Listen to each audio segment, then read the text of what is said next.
Hey there, awesome music person. Would you like to take a quick but deep dive into the psychology of music sales? Would you like to hear a pretty cool story about how to create a buying, feeding frenzy? I know it sounds a little overblown, but it's true. That's what's in store on this episode, so keep listening. I'm Bob Baker, and this is the Music Marketing Podcast, episode 106.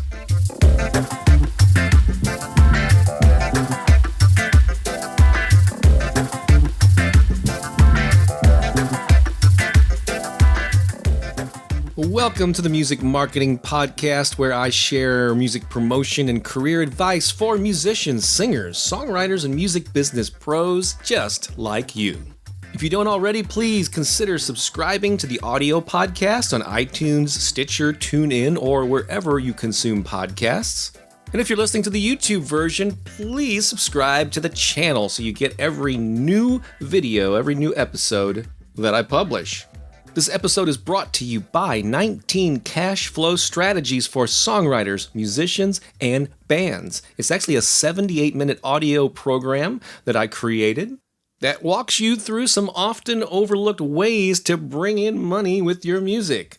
Yes, it's not all about money. It's about expressing yourself creatively and making a difference with your music, but you also deserve to make money with music, especially when you deliver the awesome value that you do. So I had two important criteria when creating this audio program. One, the ideas had to be strategies that most musicians rarely consider. No boring, obvious ideas like book more gigs or sell your music on CD Baby. Those are great ideas, but in this particular program, you'll only find tactics that are fresh and outside the normal way of thinking. And two, they had to be ideas that you can put into action and make money from now.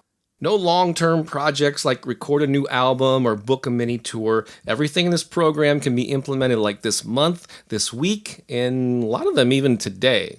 So you can go to thebuzzfactor.com to learn more about that. I'll also have a direct link to the page in the show notes or in the video description. So in this episode, I'm once again dipping into the archives of the podcast, where I share 2 or 3 things related to creating a buying frenzy, something from my own personal experience that surprised me at the time, but I delve into why it worked, and a couple other tips about how to position your music so that you can sell more of it in an authentic and non-salesy way. Sound good? So listen to that, and I'll come back and wrap things up at the end. Hello, and thanks so much for listening. This episode in particular is a good one because it is all about the psychology of crowds and the psychology of sales. And I'm going to reference a couple of blog posts that I wrote a couple of years ago and combine them into this one podcast episode. A couple of years ago, the day after Thanksgiving, I wrote a post that was called The Psychology of Crowds. And you may or may not know this, but in the U.S., the day after Thanksgiving, I believe it's actually called Black Friday or something like that, and it's one of the busiest shopping days of the year. And it's always amazed me, why do people go out in droves to crowded malls and risk trampling just to save a few bucks on a DVD player or a crock pot or something? Well, one answer to that question has everything to do with crowd psychology. Now, I learned this lesson some years ago as I watched people file out after doing comedy shows. And yes, and if you didn't know it, in a former life, I actually performed stand-up comedy on a regular basis. I blended music, so I did a lot of music parodies along with regular stand-up jokes. And it was a lot of fun in my 20s and 30s. And I sold comedy tapes. Yes, back in those days, I had cassettes of a lot of my parodies and bits that I sold at the end of shows, and I would plug them at the end. And then I would usually park myself somewhere near an exit and try to catch anyone who wanted to buy the recording as they left. Now, one show in particular stands out because the audience, there's about 100 people or so. It was a really good night, a good crowd. It was a little disappointing because as I stood there at my table, about half of them just marched right past me, not one sale. And I'm going, oh, well, I guess I'm not going to make a lot of money on product sales that night. But then one person stopped and they bought a tape, and then another right behind them. And one of the buyers noticed that I had a stack of promotional photos, and they asked me how much it would be for an autographed copy. And no one had ever asked me that before. So I said, well, I tell you what, if you buy a tape, I'll give you an autographed picture for free. The other buyer, who was standing right behind them, overheard the conversation, and they said, well, then I'll take one too. Now, by then, other patrons who were filing out had stopped to see what was going on. And I heard a number of remarks along the lines of, what's going on? Oh, he's selling tapes. Hey, let's stop and get one. Within minutes, there was a long and growing line of people. And each one saw that I was signing photos, and they wanted one too, something I had just never done before, which is crazy. It was an eye-opening experience, and it led to the question, what was so appealing to the second half of the audience that the first half couldn't care less about? I think you know the answer. They were at first curious just to see what all the commotion was about, then interested in getting a piece of what so many other people were enjoying. So I did a little search to find out if other people had written about this topic, and I found that Mel Torment of Finger Records wrote this. He said, quote, "The packed house, frothing crowd mentality creates a sheep-like response. And when everybody suddenly thinks a band is cool, it is automatically assumed that so-and-so is the only band that matters," end quote.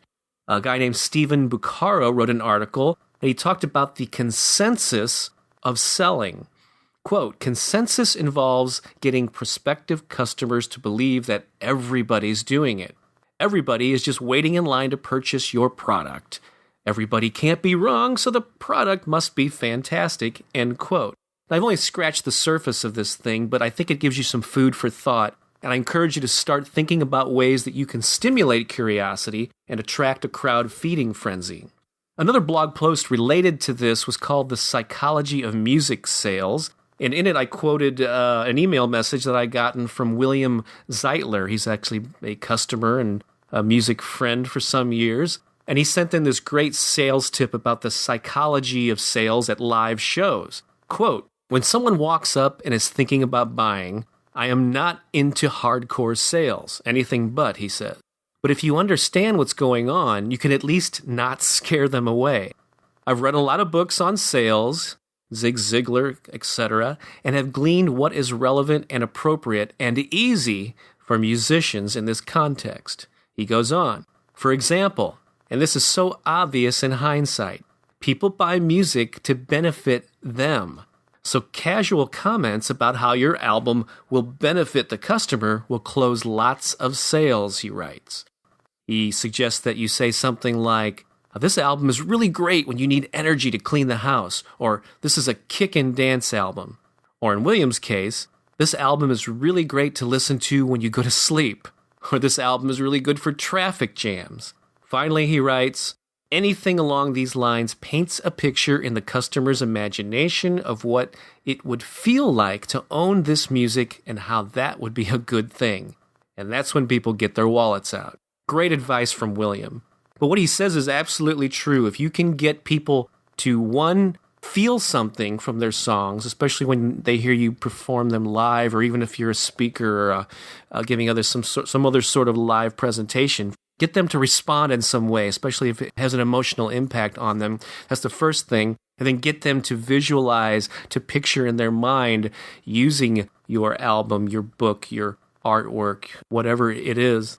And then you'll go a long way to, selling more products that will not only improve your life, but the lives of people who purchase them. There you have it. And I ask you, how can you create a buying frenzy of your own?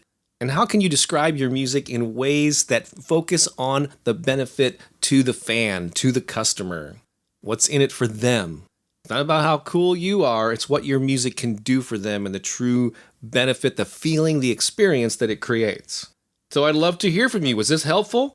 The best way actually to communicate and stay in touch is to get on the Music Marketing VIP list. I'll even give you a collection of free music promotion ebooks and tip sheets when you sign up.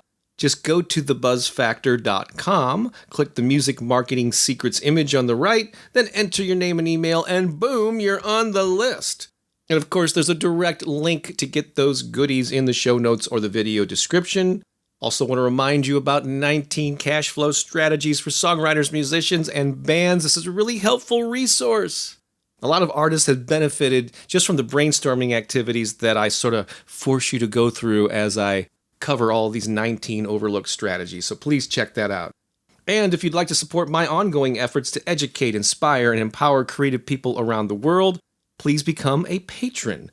Just go to patreon.com/Bob Baker to learn more about how to do that. And of course, that link is in the show notes and the description as well. Thanks again for listening. Please share this podcast with your friends who could use a boost of inspiration. And thanks for all you do to create great music and share it with the world. I'm Bob Baker saying so long for now.